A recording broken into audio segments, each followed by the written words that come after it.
शांति।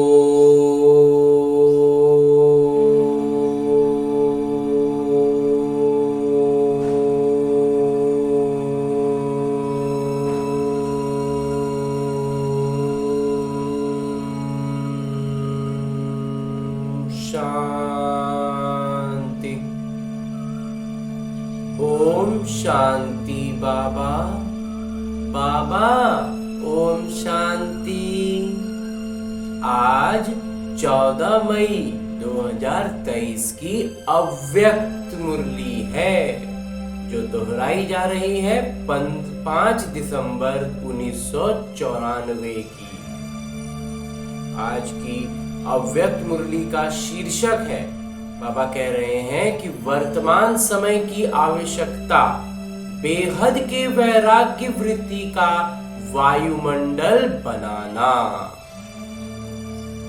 आज स्नेह के सागर बाबा अपने स्नेह में समाये हुए स्नेही बच्चों को देख रहे हैं। यह ईश्वरीय स्नेह सिवाय आप बच्चों के किसी को भी प्राप्त नहीं होता। आप सभी को ये विशेष प्राप्ति है। प्राप्ति सभी बच्चों को है, लेकिन स्टेज है, स्तर है, कौन कितना आगे है प्राप्ति होना, और आगे की मंच है, आगे का स्तर है प्राप्ति के अनुभव में खो जाना। एक हुआ कि प्राप्त होना और एक होता है प्राप्ति के मौज में पूरी तरह से अनुभव में खो जाना। पहली बात, प्राप्ति के नशे से सभी कहते हो कि हमें बाबा का प्यार मिला। जो पहला स्तर है वहां तक तो सब कोई कहता है कि हमें बाबा का प्यार मिला। बाबा मिला अर्थात प्यार मिला। सभी के मुख से यही निकलता है, मेरा बाबा। तो पहली स्तर में प्राप्ति सभी को है, लेकिन अनुभूति में सदा खोए रहें, इसमें नंबरवार हैं, क्रमशः हैं। किन्हीं को ज्यादा खो जाते हैं, ज्यादा अनुभव मिलता है, किन्हीं को कम। तो जो परमात्मा प्यार में खोए हुए रहते हैं उनको इस प्यार से कोई हटा नहीं सकता। जो परमात्मा प्यार में खो गए फिर उनको कोई नहीं हटा सकता। परमात्मा प्यार में खोई हुई आत्मा की झलक और फलक अनुभूति की किरणें इतनी शक्तिशाली होती हैं जो कोई भी समीप आना तो दूर, लेकिन आंख उठाकर देख भी नहीं सकता। ऐसी अनुभूति सदा रहे तो कभी भी किसी भी प्रकार की मेहनत नहीं होगी। अभी योग लगाते लगाते युद्ध करनी पड़ती है ना। बैठते योग में है, लेकिन अनुभूति में खोए हुए नहीं होने के कारण कभी योग और कभी युद्ध दोनों चलते रहता है। बाबा के प्यार के अनुभव में खोए हुए नहीं है तो कभी युद्ध होने लगता है, कभी विचारों में टकराव होने लगता है, कभी ये कभी वो, इसी में सारा समय जाता है। मैं पिता हूं, ये बार बार स्मृति में लाना पड़ता है। तो बार बार स्मृति में लाना और विस्मृति है तब तो स्मृति में लाते हो ना। बार बार भूलते हो तब तो उसको स्मृति में लाना पड़ता है कि बाबा है। बात सही है बाबा। तो हाँ ना, स्मृति विस्मृति ये युद्ध लवलीन अनुभूति करने नहीं देती। ये स्थिति में रहेंगे तो लवलीन नहीं हुए। वर्तमान समय बच्चों को जो युद्ध व मेहनत करनी पड़ती है वो व्यर्थ और समर्थ की युद्ध ज्यादा चलती है। जो प्रैक्टिकल में कहते हैं ना, वो सबसे ज्यादा यही है कि व्यर्थ और समर्थ के बीच में युद्ध चलता है। कोई बच्चों में व्यर्थ देखने के संस्कार स्वाभाविक ही स्वभाव बन गए हो गए हैं। कोई में सुनने की, कोई में वर्णन करने की और कोई में सोचने की ऐसी स्वाभाविक स्वभाव हो गई है जो वो समझते ही नहीं कि ये हम करते भी हैं। उनको लगता है ये तो अपने आप हो रहा है, एक्चुअली वास्तव में वही करते। अगर कोई इशारा भी देते हैं तो माया की समझदारी न होने के कारण अपने को बहुत समझदार समझते हैं। माया में समझदार होते हैं ना तो अपने आप को खूब समझदार समझते हैं। कोई इशारा भी देता है, कोई हल्का सा टोकता है कि आप इधर गलत जा रहे हैं, लेकिन वो अपने आप में ही इतना समझदार होते हैं कि वो उनकी नहीं सुनेंगे। तो या तो माया के समझदार बन जाते हैं या अलबेलापन आ जाता है। ये तो चलता ही है, ये तो होता ही है। माया की समझदारी से गलत में भी अपने को सही समझते हैं। होती माया की समझदारी है, लेकिन समझेंगे मेरे जैसा ज्ञानी, मेरे जैसा योगी और मेरे जैसा सेवाधारी कोई है ही नहीं, क्योंकि उस समय माया की छाया मन और बुद्धि को ऐसे वशीभूत कर देती है जो यथार्थ निर्णय नहीं कर सकते। मायावी योगी व मायावी ज्ञानी समझदार, मायावी योगी होंगे या फिर मायावी ज्ञानी समझदार होंगे तो ईश्वरीय समझ से किनारा करा देती है। माया के समझदार होते हैं, माया के ज्ञानी होते हैं, तो ईश्वरीय ज्ञान से उसको किनारा करा देती है माया। तो माया की समझदारी भी कम नहीं है। माया से योग लगाने वाले भी अचल अटल योगी हैं, इसलिए फर्क नहीं समझते। बहुत सूक्ष्म स्तर की बात आज हम बता रहे हैं। उस समय के बल का नशा भी सभी जानते हो ना, कितना बढ़िया होता है। इसलिए बाबा सदा बच्चों को कहते हैं कि प्राप्तियों की अनुभूति के सागर में समाये रहो। सागर में समाना अर्थात सागर समान बेहद के प्राप्ति स्वरूप बन कर्म में आना।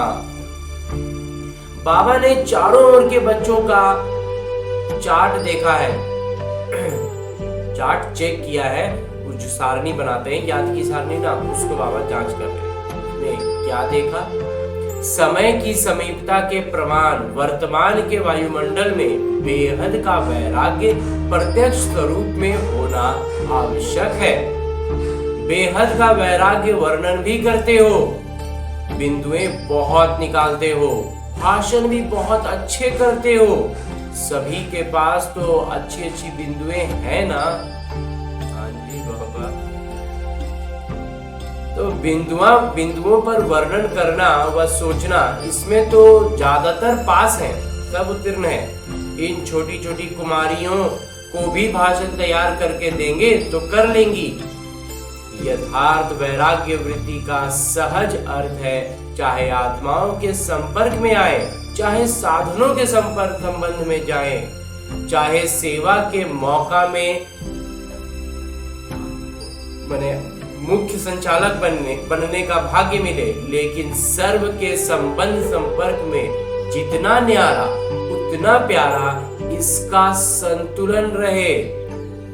लेकिन होता क्या है, सब गड़बड़ा जाता है। कभी न्यारेपन की प्रतिशतता बढ़ जाती है और कभी प्यारेपन की प्रतिशतता बढ़ जाती है।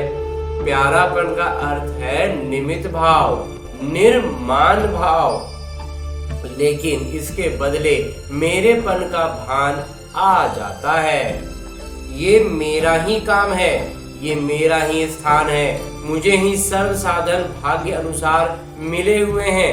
इतनी मेहनत से मैंने ये साधन, ये स्थान, यह सेवा व सेवा का साथी, चाहे वो जो बोलते हैं ना जिसके साथ ट्यूनिंग बैठ गया, तो वैसे सब मैंने बनाए हैं। ये मेरा है।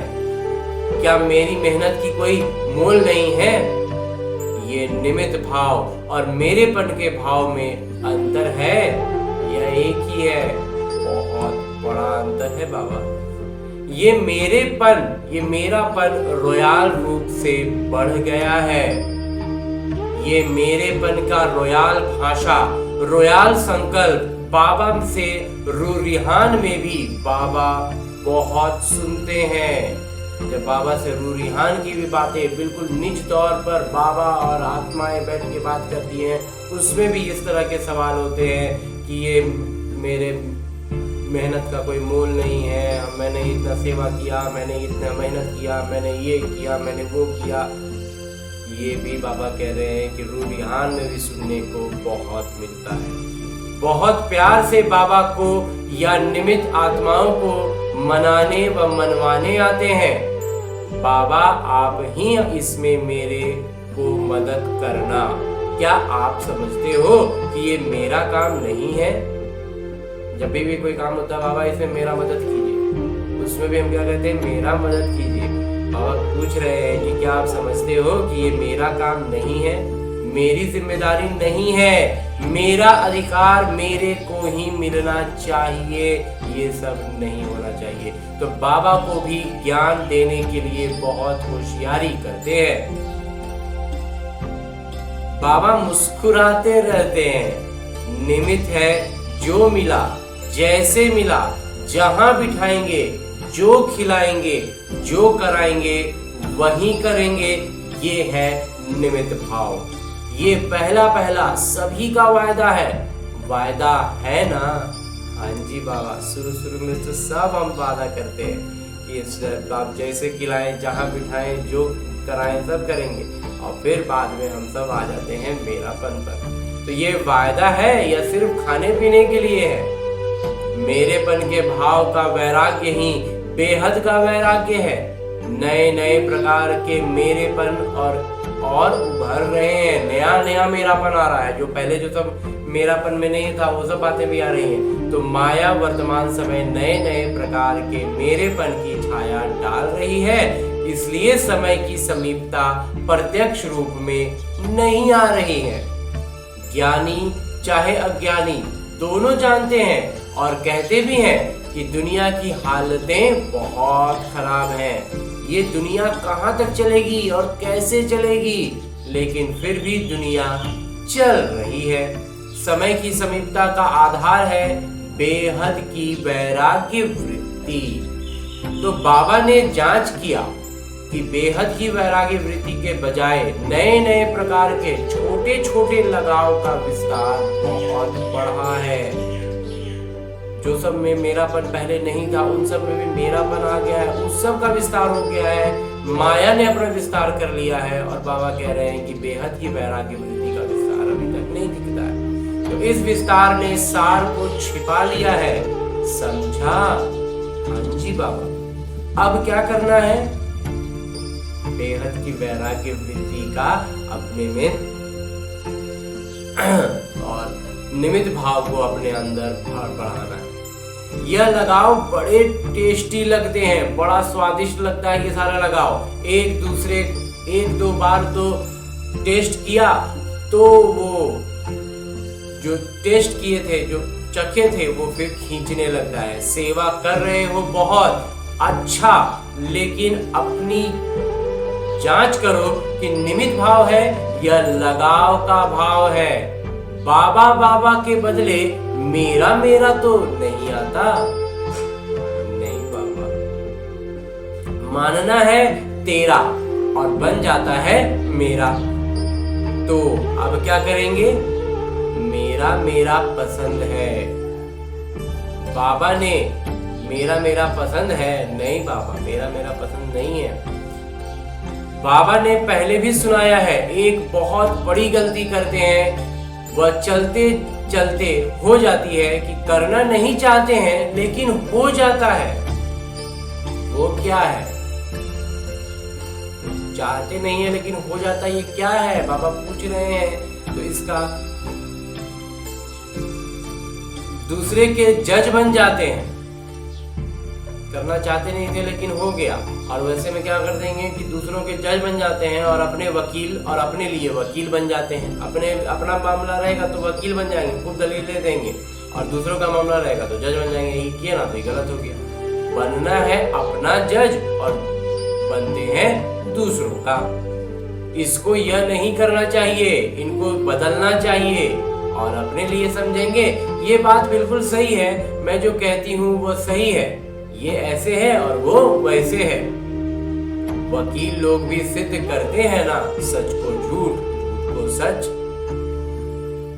और जितने प्रमाण देना वकीलों को आता है उतना और किसी को नहीं आता। तो अपना जज बनना ये गलती हो जाती है। दूसरों के लिए रिमार्क देना बहुत सहज है, लेकिन अपने को बदलना है। स्लोगन भी है, स्व परिवर्तन से विश्व परिवर्तन। पहले स्व है। सुना? क्या चार्ट देखा?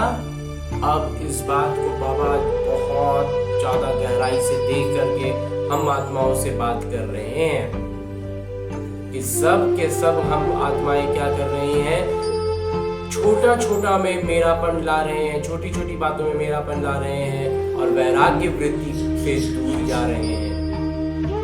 इसलिए बाबा कहते हैं कि स्व का परिवर्तन से विश्व का परिवर्तन होगा, तो पहले स्व आएगा।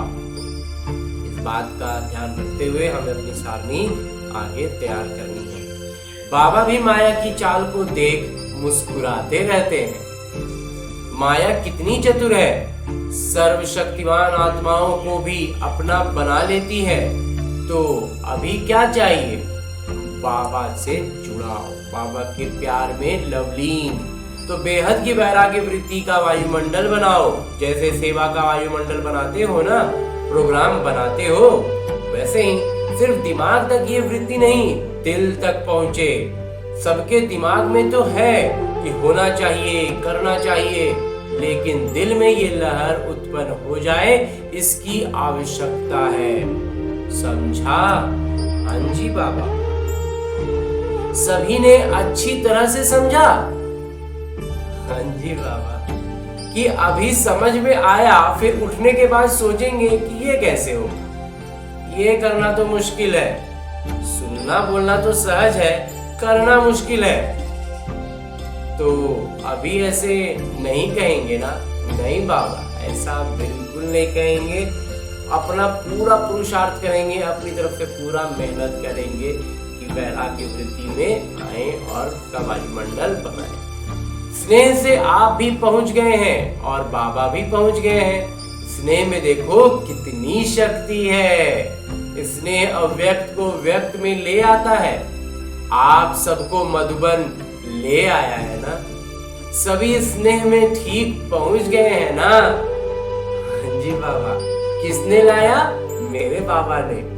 ट्रेन ने लाया कि स्नेह ने लाया?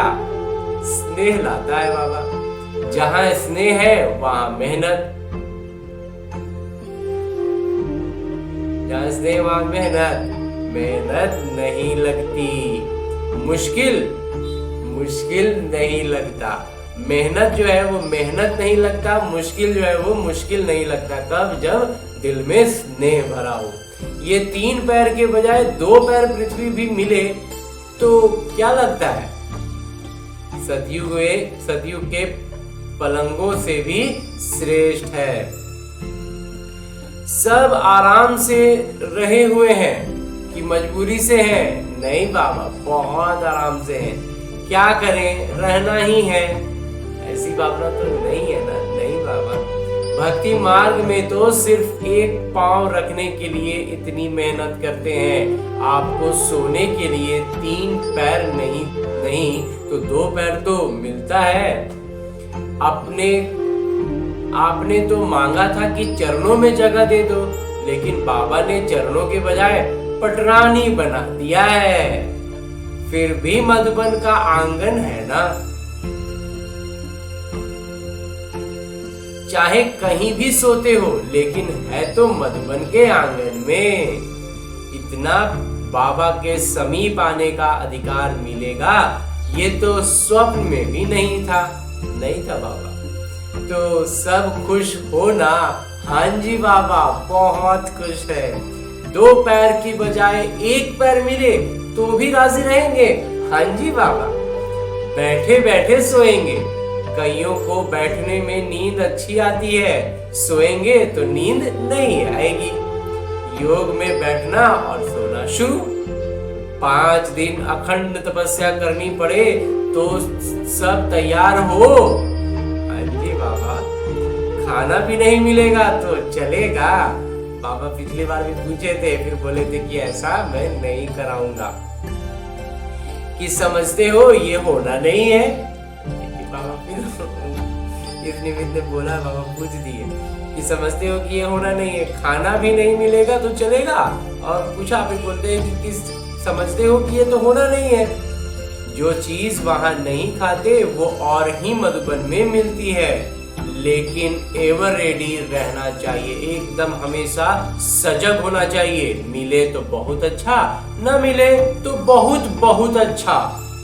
क्योंकि सबको अमृत बेले दिल खुश मिठाई तो मिलती ही है और सारा दिन खुशी की खुराक भी मिलती है। तो चल सकते हैं ना? हाँ जी बाबा, ये भी ट्रायल करेंगे। अच्छा, चारों ओर के सर्वश्रेष्ठ भाग्यवान आत्माओं को, सदा सर्व प्राप्तियों के अनुभूतियों में समाये हुए श्रेष्ठ आत्माओं को, सदा परखने की, निर्णय करने की शक्ति को तीव्र बनाने वाले समीप आत्माओं को, सदा सेवा में समर्थ बनाने के निमित्त आत्माओं को, सदा न्यारा और प्यारा दोनों का संतुलन रखने वाले संतुलन के पात्र आत्माओं को बाबा का याद, प्यार और नमस्ते। हम रूहानी बच्चों की ओर से रूहानी बाबा को याद, प्यार और प्रणाम। धन्यवाद बाबा, धन्यवाद। मुरली के लिए भी धन्यवाद और इस अनूठे अलौकिक ब्राह्मण जीवन के लिए भी बहुत बहुत बहुत धन्यवाद। आगे है टीचर्स के साथ मुलाकात। जो शिक्षक पहुंचते हैं वहां पे, उनके साथ बाबा मुलाकात कर रहे हैं कि जैसे टीचर्स का टाइटल है, शिक्षक का टाइटल है, तो जैसा टाइटल है वैसा विशेष बेहद के वैराग्य वृत्ति का वायुमंडल बनाने में टाइट रहना, हल्के नहीं होना, क्योंकि निमित्त टीचर्स का वायुमंडल अनेकों तक पहुंचता है। तो शिक्षक जो है, टीचर्स अभी ये कमाल करके दिखाएं। जैसे परिवर्तन में आज्ञाकारी तो बने, आज्ञाकारी बनने का, हाँ जी करने का एक पाठ तो पक्का कर लिया, लेकिन दूसरा पाठ बेहद के वैराग्य वृत्ति का अभी ये पाठ पक्का करके दिखाओ, क्योंकि निमित्त होना। तो निमित्त आत्माएं ही निर्माण और निर्माण का कार्य, कर्तव्य बहुत सहज कर सकती हैं। जब तक निमित्त भाव रहेगा तभी हम निर्माण रह पाएंगे, मान से अलग रह पाएंगे, परे रह पाएंगे, और तब हम निर्माण कर पाएंगे, नई नई आत्माओं में सृजन कर पाएंगे ज्ञान का। तो अभी ये वर्ष तो पूरा हो रहा है, लेकिन नए वर्ष में इस नवीनता की झलक बाबा भी देखेंगे। सेवा की सेंटर खोले, बहुत बढ़ाया, आईपीस भी आ गए, वीआईपी जो होते हैं उसमें आईपीस भी आ गए, वीआईपीस भी आ गए। ये तो होता ही रहता है, लेकिन सेवा में बेहद की वैराग्य वृत्ति अन्य आत्माओं को और समीप लाएगी। जितना ज्यादा बेहद की वैराग्य वृत्ति होगी, अन्य आत्माएं उतना करीब आएंगी। मुख की सेवा संपर्क में लाती है और वृत्ति से वायुमंडल की सेवा समीप लाएगी। समझा? हाँ जी बाबा। तो बाबा तो चार्ट देखते हैं ना? हाँ बाबा। फिर भी सेवा के निमित्त हो, ये श्रेष्ठ भाग्य कम नहीं है, तो ये भी विशेष वर्षा है। तो इस विशेष वर्षे के भाग्य के अधिकारी बने हो, इस विशेष वर्षे के भाग्य के अधिकारी बने हो। समझा? हाँ बाबा। अच्छा, अब आगे बाबा दोहरे विदेशी बच्चों से बातें कर रहे हैं, जो सभी स्थानों से पहुंचे हैं। बाबा कह रहे हैं कि होशियार हैं डबल फॉरेनर, जो डबल विदेशी हैं, जो दोहरे विदेशी हैं, जो मतलब लौकिक में विदेशी हैं और बाकी तो विदेशी हैं ही रावण की दुनिया में। तो डबल जो विदेशी हैं वो ज्यादा होशियार हैं। जैसे सब देश के एम्बेसडर भेजते हैं ना, राजदूत जो भेजे जाते हैं, तो इंटरनेशनल ब्राह्मण परिवार हो गया ना। तो डबल विदेशियों की विशेषता है कि सदा हाथ में हाथ और साथ है। विदेश का फैशन है ना हाथ में हाथ देना, तो अभी किसके हाथ में हो? एक दूसरे के हाथ में हाथ डाल के चलने का विदेशी में परम सिस्टम है। तो अभी बाबा कह रहे हैं कि आपका हाथ किनके हाथ में है? बाबा के। तो सदा बाबा के हाथ से हाथ मिला के आगे चलने वाले। हाथ है श्रीमत, और तो श्रीमत का हाथ सदा हाथ में है। पक्का है कि कभी थक जाते हो तो छोड़ भी देते हो। छोड़ना करना नहीं है बाबा। कभी हाथ छूटता है नहीं बाबा, माया छुड़ावे तो नहीं छूटता है। तो सदा साथ रहने वाले और सदा श्रीमत के हाथ में हाथ देकर चलने वाले, जिसका साथी बाबा है, जिसका हाथ बाबा के हाथ में है, वो सदा ही निश्चिंत बेफिक्र बादशाह है, क्योंकि हाथ और साथ दोनों मजबूत है। ठीक है ना? हाँ जी बाबा। नैरोबी वाले पक्का हाथ और साथ है ना? नैरोबी वालों से बाबा पूछ रहे हैं, चाहे सारी दुनिया के अक्षौणी लोग हाथ छुड़ाएं तो छूटेगा? अगर सारी दुनिया की अक्षौणी सेना जो है वो आकर के हाथ छुड़ाए बाबा से तो क्या छूटेगा? वो अक्षौणी शक्तिहीन है और आप एक सर्वशक्तिवान है, शक्तिवान है। इसलिए डबल विदेशियों को नशा है कि बाबा का एक्स्ट्रा हाथ और साथ है, लिफ्ट है। अच्छा, और आगे बाबा वरदान दे रहे हैं। वरदान देते हुए मेरे बाबा कहते हैं कि दिव्य बुद्धि के वरदान द्वारा अपने रजिस्टर को बेदाग रखने वाले कर्मों की गति के ज्ञाता भव। ब्राह्मण जन्म लेते ही हर बच्चे को दिव्य बुद्धि का वरदान मिलता है। इस दिव्य बुद्धि पर किसी भी समस्या का, संग का व मनमत का प्रभाव न पड़े तब रजिस्टर बेदाग रह सकता है। लेकिन यदि समय पर दिव्य बुद्धि काम नहीं करती तो रजिस्टर में दाग लग जाता है। इसलिए कहा जाता है कि कर्मों की लीला अति गुह्य है। दुनिया वाले तो हर कदम में कर्मों को कूटते हैं, लेकिन आप कर्मों की गति के ज्ञाता बच्चे कभी कर्म नहीं कूट सकते। आप तो कहेंगे, वाह मेरे श्रेष्ठ कर्म, वाह मेरा भाग्य, वाह मेरा श्रेष्ठ भाग्य, वाह वाह मेरे बाबा। वाह वाह से बाबा कहते हैं भर देना है अपने आप को। और अंत में स्लोगन है, मुरली का उपदेश है कि पवित्रता की गहन धारणा से ही अति इंद्रिय सुख की अनुभूति होती है। पवित्रता की गहन धारणा से ही अति इंद्रिय सुख की अनुभव होती है, अनुभूति होती है। और आज की मुरली के बाद बाबा के अव्यक्त इशारे हैं कि वर्तमान समय के प्रमाण अभी अपनी सेवा व सेवा स्थानों की दिनचर्या बेहद के वैराग्य वृत्ति की बनाओ। अभी आराम की दिनचर्या मिक्स हो गई है। ये अलबेलापन शरीर की छोटी छोटी बीमारियों को भी बहाने बनाता है, तो सेवा का उमंग बीमारी को भी समाप्त कर देता है। आज के अव्यक्त इशारे में भी बाबा बेहद की वैराग्य वृत्ति को बढ़ाने की बात कह रहे हैं। अच्छा, ओम शांति बाबा।